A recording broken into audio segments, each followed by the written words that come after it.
Hello everyone, welcome back to my channel RS blogs. আশা করছি তোমরা সবাই ভালো আছো আর আমিও ভালো আছি।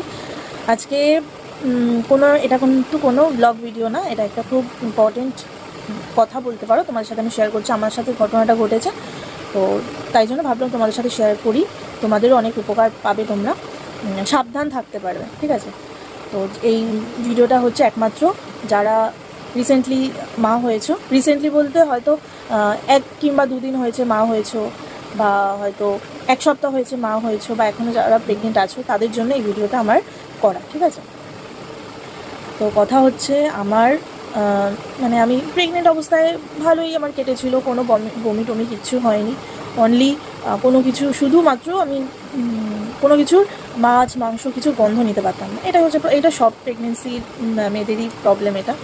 তো অনেকের আবার অনেক কিছু সব কিছু খেতে পারে, বাট আমি সব কিছু খেতে পারতাম না। কিন্তু আমার খুব খিদে পেত, ঠিক আছে, বিশাল খিদে পেত। আমি খাওয়ার মধ্যে খেতাম হচ্ছে ফেনা ভাত, একটু বাটার বা ঘি দিয়ে, আর হচ্ছে ডিম সিদ্ধটা খেতে পারতাম না। এগুলোই খেয়েছি, মোটামুটি ভালোই খেয়েছি। তো যাই হোক, আর আমার ডেলিভারি ডেট ডক্টর দিয়েছিল হচ্ছে এপ্রিল মাসের 10 তারিখে, আর মানে ওটা হচ্ছে ডক্টরের দেওয়া ডেলিভারি ডেট, ঠিক আছে? আর আমার অ্যাকচুয়ালি আমাকে হসপিটালে নিয়ে যেতে হয়েছিল তোমার মার্চের 11 তারিখ, ঠিক আছে? মার্চের 11 তারিখ হচ্ছে আমাকে হসপিটালে নিয়ে যেতে হয়েছে, আর ওই দিনে আমার ডেলিভারি হয়েছিল। তো যথারীতি আমার মানে বললাম যে মার্চের 11 তারিখ আমি দুপুরবেলা আমি বেশ খেয়ে দিয়ে শুয়েছিলাম। আমার মা ডিউটি করে বাড়ি এসেছিলো, ঠিক আছে? বাড়ি এসে আমার মা বলছে, কি কোনো অসুবিধা হচ্ছে না তো? আমি বলছি না, কোনো অসুবিধা হচ্ছে না। আমি শুয়ে শুয়ে ফোনই দেখছিলাম, ইউটিউবই দেখছিলাম।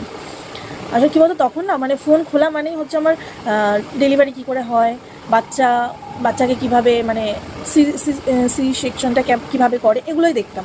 তো দেখতে দেখতে ওটাই মাথার মধ্যে ঘুরতো সবসময়। তো যাই হোক, এবার কথা হচ্ছে ফোন দেখছিলাম, ফোন দেখতে দেখতে আমার ফট করে আমার মনে হলো কি যে মানে কী বলবো, মানে আমার মনে হলো যে পিরিয়ডস হয়ে গেছে, ঠিক আছে? আমার এটাই মনে হচ্ছে, মানে সেই মুহূর্তে আমার ওটাই মনে হয়েছিল। সাথে সাথে আমি কী করলাম, আমার মা ডিউটি থেকে এসে, মর্নিং ডিউটি ছিল আমার মায়ের, আমার মা ডিউটি থেকে এসে আমার পাশেই শুয়েছিল, একটু মানে ঝিমাচ্ছিল, শুয়ে শুয়ে চোখ বন্ধই করেছিল। মাকে বলছে, ওমা আমার না পিরিয়ডস হয়ে গেছে। মা বলছে, কী বলিস? মা ফট করে না উঠে আমার পাশেই উঠে বসে পড়েছে। এবার আমি তাড়াতাড়ি করে আমি মাকে ওরকম বলে আমি চলে গেছি, ওয়াশরুমে চলে গেছি, ঠিক আছে? সাথে সাথে আমি বাথরুমে গেছি। বাথরুমে গিয়ে আমি চেক করছি, তখন দেখছি কিছুই না, ঠিক আছে? আমি বললাম, যা বাবা, কী হলো?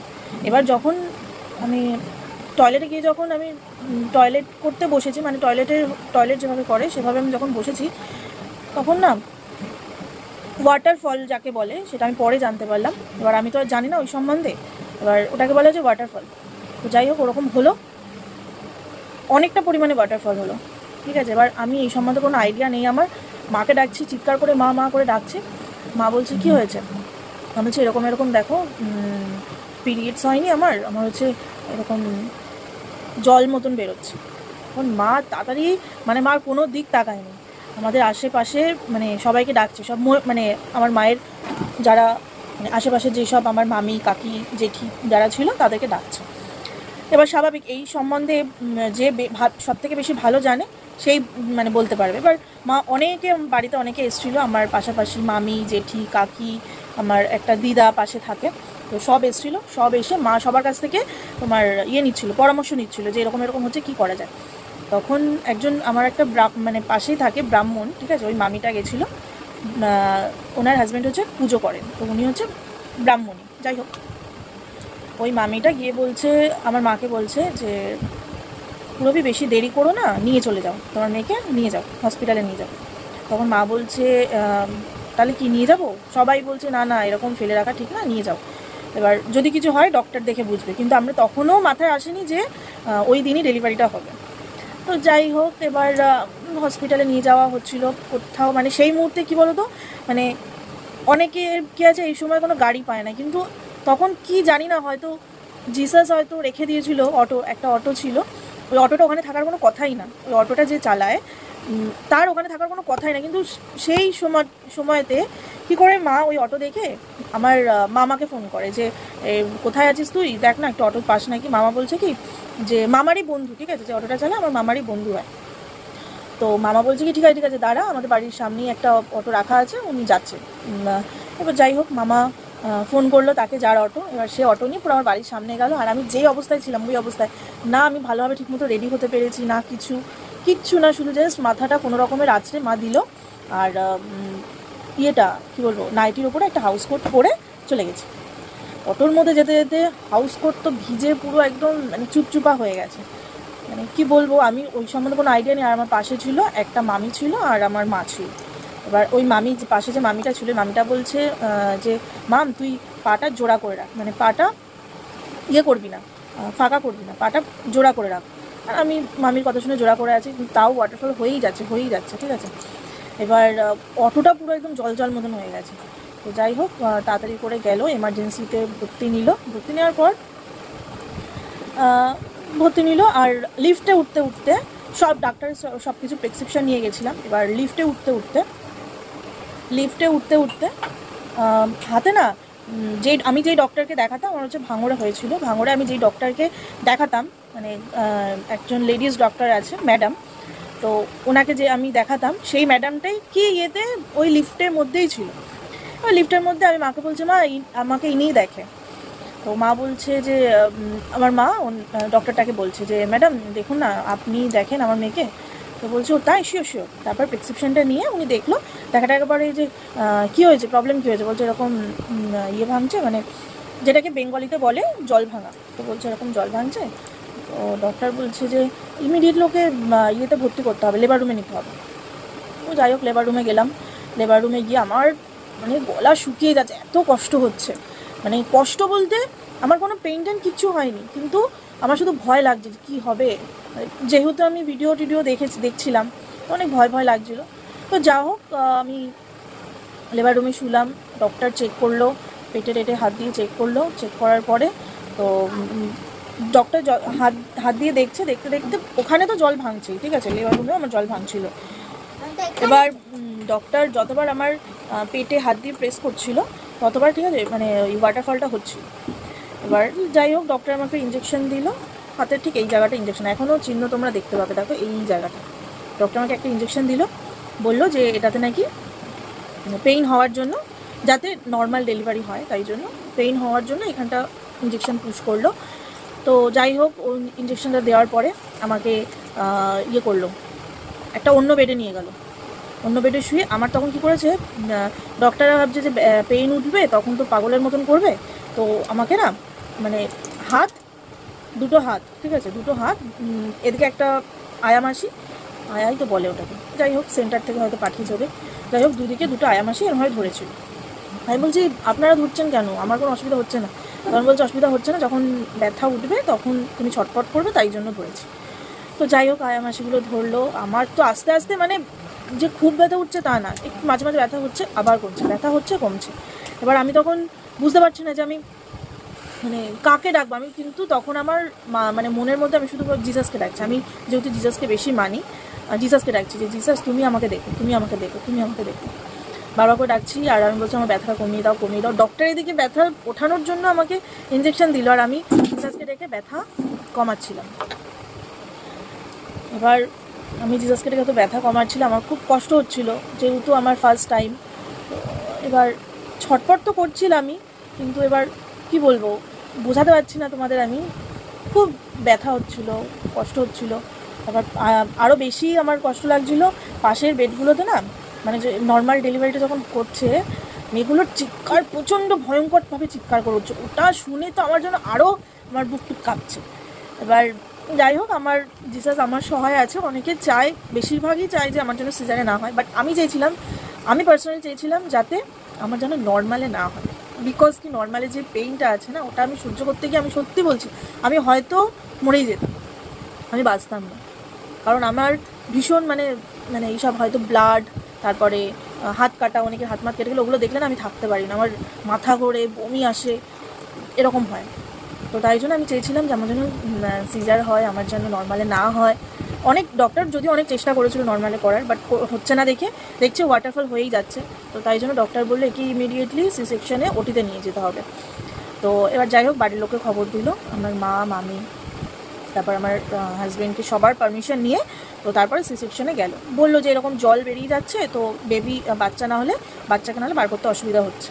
জলের উপরেই তো বাচ্চা থাকে সবসময়, মানে পেটের মধ্যে জলের মধ্যেই বাচ্চা কিন্তু থাকে, একটা জলের বলের মধ্যে। তো সেই ওয়াটারফলটা হচ্ছে, বাচ্চার জল তো শুকিয়ে যাচ্ছে না, তো সেই জন্য তাড়াতাড়ি করে সি সেকশনে নিয়ে গেল। ওটি করলো। ওটি করার সময় আমার একটা কথা মনে আছে, যে এই ট্যাটু এটা তো আমি অনেক বছর আগেই করা। এই ট্যাটুটা দেখে সি সেকশনের ম্যামগুলো বলেছিল, নার্সগুলো বলছিল যে হাতে কিসের ট্যাটু, এটা কোথা থেকে করেছো? আমি বলছি আমি পার্লারে যখন জব করতাম তখনের করা, এটা ডেমো দেওয়া হয়েছিল। তো বলছে ওয়াও নাইস। তারপর আবার একজন ফটো তুলে নিল, বলছে আমিও ডিটো এরকম একটা করাবো। এইটা না আমি কোনো প্ল্যান করে করিও নি, এটা যে ট্যাটুটা করেছে সেই দাদাটাই আমাকে নিজের মন থেকে করে দিয়েছিল। তো যাই হোক, মেইন টপিকে আসি। টপিকটা হচ্ছে, যাই হোক ভালোভাবে আমার সুন্দরভাবে ডেলিভারি হলো। আমার হলে একটা ফুটফুটে একটা ছোট্ট পরি এসছে, ঠিক আছে, খুব খুশি ছিলাম। আর হওয়ার পরে আমি আমার মেয়ে হওয়ার 4 দিন বয়সে বলছি, ঠিক আছে, সুন্দরভাবে হসপিটালে ওয়ার্ডে ছিলাম। আমার সাথে আমার মা থাকতো, আবার মা যে ওই সময় ডিউটি থাকতো, মা চলে যেত, সেই সময় আবার মাসি থাকতো, ঠিক আছে। এরমভাবে হচ্ছিলো। হসপিটালে তো খাবার জানোই তোমরা, বাজে খেতে ছিল, তাও বাড়ি থেকে আমার জন্য মাছ, মানে একদম সাধারণ টাইপের খাবার নিয়ে গেছিলো যেত। আর হসপিটালে হচ্ছে সব খাবারে নুন কম, নুনটাও নিয়ে গেছিলো। তো যাই হোক এইভাবে চলছিল। এবার আমার মেয়ে বলতে আমার কেমন লাগছে, বিকজ নাম ধরে রাখি তো সবসময়। যাই হোক, ওর নাম হচ্ছে চকো, ঠিক আছে। তো চকো যখন, দাঁড়াও আমাকে কথাটা বলতে দাও। তো 9:22 ঠিক আমি যখন আমার বেবি যখন বার করলো, ওটি রুমে যখন বার করলো, তখন আমি ঠিক টাইমটা দেখলাম, তখন বাজে হচ্ছে 9:22। সেই সময় আমার মেয়ে চকোকে আমাকে দেখালো ডক্টর, যে দেখো কি হয়েছে দেখো। দেখলাম, আমি বললাম মেয়ে হয়েছে। খুব খুশি, আমি মা হয়ে গেছি। তখন একটাই মাইন্ড আছে, আমি মা হয়ে গেলাম, এরকম মনে হচ্ছিল। তো এবার হচ্ছে আমার চকোর 4 দিন বয়সে, ঠিক আছে, আমি ওকে ব্রেস্ট মিল্ক খাইয়ে টাইয়ে যেরমভাবে মানে যে ঢেকুর তোলায় সেরকম তুলিয়েছি, ডক্টর দেখিয়ে দিয়েছিল যে এইভাবে করতে। এবার কোনো একটা সময় 4 দিন বয়সে, তখন কটা বাজে, রাত্রিবেলা। এবার হসপিটালে থাকলে না বোঝা যায় না কোনটা রাত, কখন দিন, কখন বৃষ্টি পড়ছে, কখন রোদ হচ্ছে, কিচ্ছু বোঝা যেত না। আই থিঙ্ক আমার মনে হচ্ছে এটা রাত্রিবেলাই না, সকালের দিকে হবে, হ্যাঁ, ভোর নাগাদ হবে, 3টে বা 3:30 এরকম নাগাদ। হ্যাঁ বলছি আমি, কেন আমার মনে পড়লো যে ভোরবেলা ওটা। এবার যাই হোক, আস্তে আস্তে দেখছি না ওর গাটা না হলুদ হয়ে যাচ্ছে। তারপর হচ্ছে গাটা হলুদ হচ্ছে, চোখ হলুদ হচ্ছে। তারপর আর ও যেমন হাত পা নাড়াতো, কিচ্ছু সেই সব হাত পা নাড়াচ্ছিল না, কিচ্ছু না। এবার আমরা সেরকম বুঝতে পারিনি। আমার মাটাও বলছে দেখ ওর চোখটা কেমন হলুদ হয়ে গেছে, ডেকে একটু দেখাতো নার্সকে। আসে তো নার্সরা দেখতে, নার্সগুলো দেখে বলছে না এটা কোনো ব্যাপার না, ঠিক আছে, এরকমভাবে দেখে চলে গেল। তো যাই হোক, ওনাদেরও নার্সদেরও একটু গাফিলতি ছিল। তারপরে যখন নেক্সট বার যখন অন্য একটা নার্স আসলো, নার্সটা এসে না ঠিক মানে পায়ের তলা, ওদের তো পায়ের তলা তখন এরকম আমাদের বুড়ো আঙুলের সাইড যেরকম এরকম ছিল, পায়ের তলাটা ঠিক গোড়ালির কাছটা চেপে একটু ব্লাড নিয়ে সুগার টেস্ট করার জন্য। তো সুগার টেস্ট করার জন্য নিয়ে গেল। এবার ভাবছি মানে কী বল, বাচ্চাদের সুচ ফোটালে বাচ্চাদের একটু অন্তত পা হাত পা একটু টান করে, কিংবা নড়াচড়া করে, কিংবা কাঁদে। ওর কোনো কান্না না, কিছু না। ডক্টর ব্লাডটা নিয়ে পাটা যখন ছাড়লো না, পুরো পাটা বিছানার মধ্যে, মানে একদম বেডের মধ্যে মানে পড়ে গেল। মানে একটু পাটা উঁচু না, কিছু না, এরকম কিছু করে না। নার্স বলছে কী ব্যাপার, এরকম হলো কেন? তখন ওই নার্সটা চোখ এরম করে দেখলো, তারপর স্কিন চেপে দেখলো, পায়ের আঙ্গুল চেপে দেখলো, হাতের আঙ্গুল চেপে দেখলো, হাতের এই জায়গাটার দেখলো, শিরার জায়গাটা দেখলো। দেখে বলছে বাচ্চা কোনো রেসপন্স করছে না কেন? আমার তো হয়ে গেছে ভয়। আমি বলছি কেন ম্যাম কী হয়েছে? আমার ঠিক মাথায় আসছিল না, ঠিক আছে, ওটাই হচ্ছে আমার সবথেকে বড় ভুল। তো যাই হোক, নার্সটা কী করলো, তাড়াতাড়ি করে কোনো কথা না বলে বলছে আমি আমি কোন তলায় ছিলাম সেই তলাটা আমার মনে নেই, মানে কাচের ঘর যেটাকে বলে, এসএনসিউ, হ্যাঁ এসএনসিউতে নিয়ে যাচ্ছি, ইমিডিয়েটলি ওকে অ্যাডমিট করতে হবে। আমি বললাম কেন ম্যাম? বলছে এখন এত বলার টাইম নেই, তাড়াতাড়ি করে ওপরে নিয়ে চলে গেছে।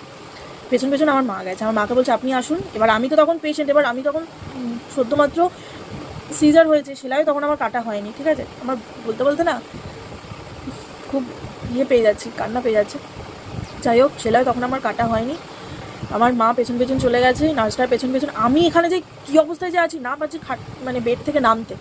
কেন বলো তো, পাটা তো আমার পুরো অবশ মতনই ছিল, আমার 4 দিন হয়ে গেছিলো, তাও আমার কোনো মানে সেরমভাবে আমি পাটা পাততে পারছিলাম না।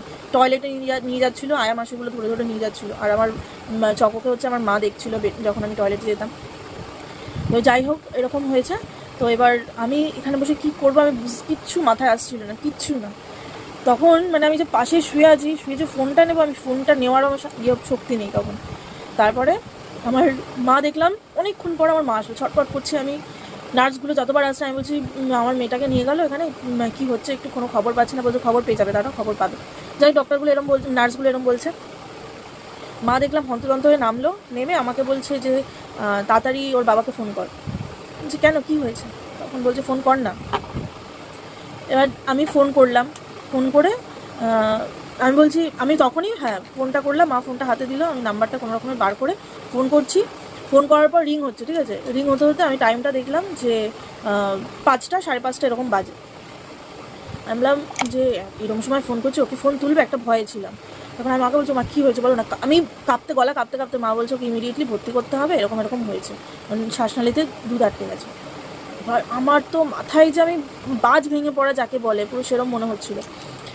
তো এবার যাই হোক, ওর বাবাকে ফোন করলে, আমার সেদিনও আমার জিসাস আমার সাথে ছিল বলে চকর বাবা একবারে রিং হওয়াতে ফোন ধরেছে।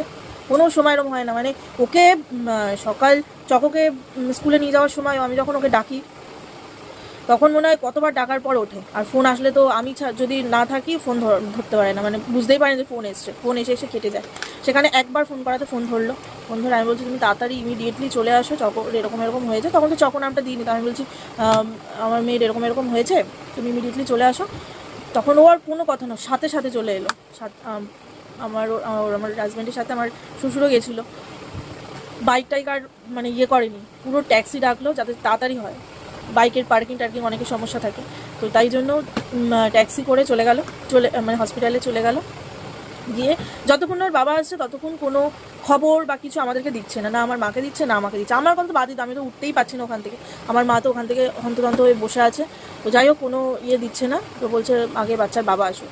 তারপর ডাকা হলো, যখন বাবাকে যখন বললো যে এরকম শ্বাসনালীতে দুধ আটকে গেছে, আর আমরা যখন ওয়ার্ড থেকে নার্স যখন করে এরকমভাবে থাবাতে যখন পিঠের মধ্যে থাবাতে যখন নিয়ে আসছিলো, তখন আর কিছুটা অল্প একটুখানি ব্লাডও বেরিয়েছিল।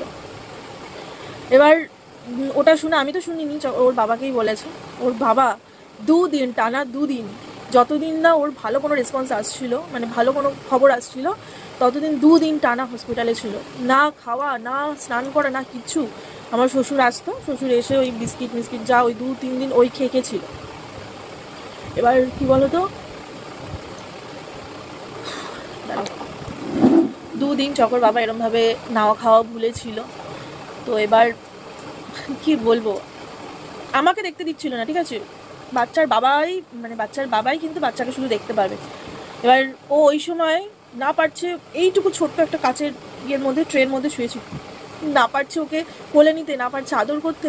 আমি শুধু ওর কাছে খবর নিতাম যে কি হয়েছে ও কেমন আছে। বলছে কোনো খবর, ডক্টর এখন কোনো খবর করছে না। তো যাই হোক, আমিও বাইরে বসে আছি, তখন আমাকে আস্তে আস্তে মা এনে, আমি তো ছটপট করছিলাম কখন আমি ওর কাছে যাব, আমার মেয়ের কাছে কখন যাব, এরকম আমি ছটপট করছিলাম। তো মা তারপরে দেখলাম মানে নার্স এর পারমিশন নিয়ে ওই এসএনসিউর সামনে আমাকে বসেছিলাম আমার সাথে। তারপর রাজ তো ছিল, মানে আমার হাজব্যান্ড ছিল। তো ওরই মানে ও যতবার ও যাচ্ছে, ও আমাকে সাথেই নিয়ে যাচ্ছে দরজার সামনে। তো ডক্টর বলছে যে ওনাকে এনেছেন কেন, উনি তো এখনও সুস্থ হননি। তো বলছে না আসলে বাচ্চাকে এনেছেন তো ছটপট করছে। তো যাই হোক, 2 দিন পর কীভাবে ওই 2 দিন যে কি কেটেছে, একবার ডক্টর তো বলেই দিয়েছিল যে আমরা এই রিস্ক নিতে পারবো না, যদি না হয় আমরা কিন্তু অন্য হসপিটালে করতে হবে, পাঠাতে হবে। তো যাই হোক, আমরা রিকোয়েস্ট করলাম একটু দেখুন, আমি বলছি আমাদের কাছে ওই সব মেশিন নেই, যেসব মেশিন লাগবে। তো যাই হোক, এই করে আর আমাকে যেতে হয়েছিল 2 ঘন্টা পর 2 ঘন্টা করে আমাকে যেতে হতো খাওয়াতে পারতাম না, বিশ্বাস করো। মানে দিয়ে ইঞ্জেকশনে যে সিরিঞ্জগুলো হয়, সিরিঞ্জগুলো দিয়ে ওর মুখে দুধ পুশ করতাম, তাও অর্ধেক খেত, অর্ধেক মুখ থেকে বেরিয়ে যেত। আসলে তার তো মুখের মধ্যে তার, নাকে তার, বুকে তার, সব জায়গায় তার জড়ানো, হাতে তার, মানে কি বলবো। তারপরে তো ওটা ঠিক হলো, মানে যেটা প্রবলেম হচ্ছিলো অনেক কষ্টের পর ওটা ঠিক হলো। 2 দিন পর ডক্টর চকর বাবাকে ডেকেই মানে প্রত্যেক দিন রাত্রিবেলা করে রাত 8টার সময় খবর দিত যে বাচ্চা এখন কেমন আছে, কোনো রেসপন্স হচ্ছে কি না, তো ভালো রেসপন্স পাচ্ছে কি না। তো ডক্টর খবর দিত 8টার সময়। চকর বাবা ওই খবরটা শোনার জন্য চকর বাবা সারাটা দিন ওয়েট করত। 2 দিন পুরো নাওয়া খাওয়া ভুলে ছিল ওখানে। এবার 2 দিন পর চকর বাবা যখন রাত্রিবেলা গেল 8টার সময় রিপোর্ট নেওয়া মানে শোনার জন্য ডক্টরের কাছে, সব বাবারা লাইন দিয়ে, অনেক বাচ্চারা এরম ছিল, একজনের বাচ্চা তো বলতে নেই মানে না ফেরার দেশেও চলে গেছে। এবার ওর বাবা শুনে যখন বললো যে বাচ্চা এখন রেসপন্স করছে, বাচ্চা এখন মায়ের বুকের দুধ খেতে পারে, কিন্তু ঝিনুক দিয়ে খাওয়াতে হবে। আগে যেমন সিরিঞ্জ দিয়ে খাওয়াতাম, ওটা খাওয়াতে হবে এখন ঝিনুক দিয়ে, ঠিক আছে। ব্রেস্ট মিল্ক মানে খাওয়ার মতন এখন ওদের হয়নি, মানে এটা হতে পারছে না, দেরি হবে, আর 1-2 দিন দেরি হবে। তো বাবা যে ওটা শুনলো যে একটু না ভালো আছে আর ঝিনুক দিয়ে খাওয়াতে পারবো দুধ, এটা শুনে তখন ওর বাবা বলছে ঠিক আছে তাহলে কবে ছাড়বেন। বলছে ছাড়ার তো এখন কোনো প্রশ্নই হচ্ছে না, এখন হচ্ছে ওটা ঠিক হলো, এখন হচ্ছে জন্ডিস হয়েছে। জন্ডিসটা নিয়ে আবার কাটলো তোমার 2 দিন কেটে জন্ডিসটা এবার যাই হোক 2 ঘন্টা পর পর আমি যেতাম ঝিনুক দিয়ে খাওয়াতে। তারপরে 2 দিন পর আবার চকর বাবাকে চকর বাবাকে ডেকে খবর দিল যে এরকম বাচ্চা এখন ভালো আছে, ব্রেস্ট মিল্ক আজকে আমরা চেক করবো ব্রেস্ট মিল্ক খেতে পারছে কিনা। যদি খেতে পারে তাহলে ও আজকেই হচ্ছে ডিসচার্জ দিয়ে দেবো, ঠিক আছে। যদি ব্রেস্ট মিল্কটা খেতে পারে তাহলে মানে টেনে খেতে পারে তাহলে ওকে আজকে ছুটি দিয়ে দেবো। এবার আমি চেষ্টা করছি ব্রেস্ট মিল্কটা খাওয়ানোর, বাট ও টানতে পারছে না, আসলে অনেক দিন তো টানেনি না, তো টানতে পারছিল না। তো সেই জন্য আমি বলছি ম্যাডাম খেতে পারছে না। তখন বলছে যে তাহলে তো হবে না বাবু, ভালোভাবেই বলছে, কারণ বাচ্চা তখন ভালো আছে, আমি কোলে যখন নিতে পারছি ব্যাস ওতেই আমার শান্তি, যে আমি কোলে নিতে পেরেছি। So emotional. তো যাই হোক ঠিক হলো, ব্রেস্ট মিল্কটা যা করে খেলো। 8 ঘন্টা পর আসে, আমি যখন পরে টানানোর চেষ্টা করছি তখন দেখছি চুপচুপ করে খাচ্ছিল। তো তারপরে ডক্টরকে দেখালাম, ডক্টর বলছে হ্যাঁ ঠিক আছে এবার তুমি ছুটি হতে পারে তুমি। তারপরে তো আসলাম, মানে ওকে ছাড়েনি, আমি এসে আমার সেলাই কাটার ডেট ছিল কবে, বাট আমার তখনও সেলাই কাটা হয়নি, আমার চক করে।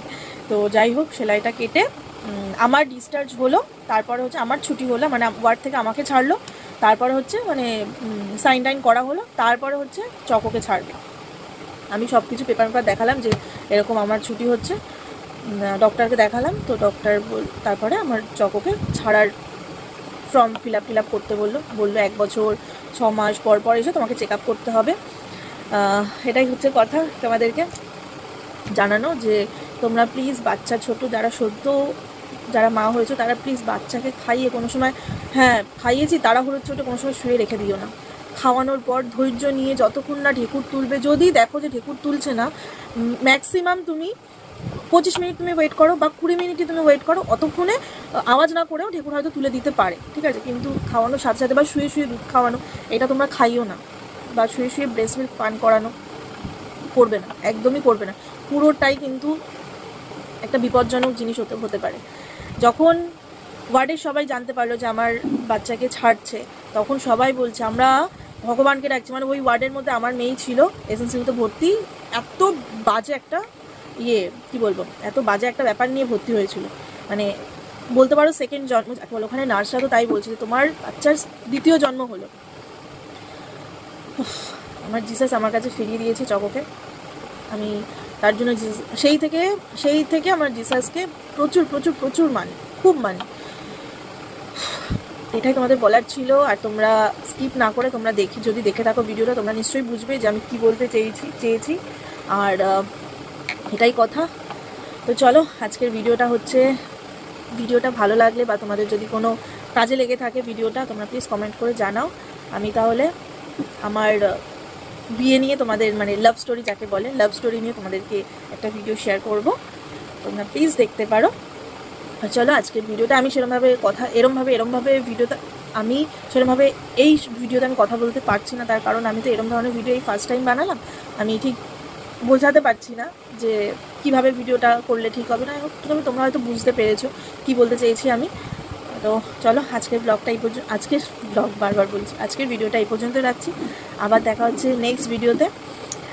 নেক্সট ভিডিওটা ব্লগও আসতে পারে, কিংবা আমার লাভ স্টোরিও আসতে পারে, ঠিক আছে। তো চলো টাটা, আজকের ভিডিওটা এই পর্যন্ত রাখছি, আবার দেখা হচ্ছে নেক্সট ভিডিওতে। ততক্ষণ সুস্থ থেকো, ভালো থেকো, টাটা বাই।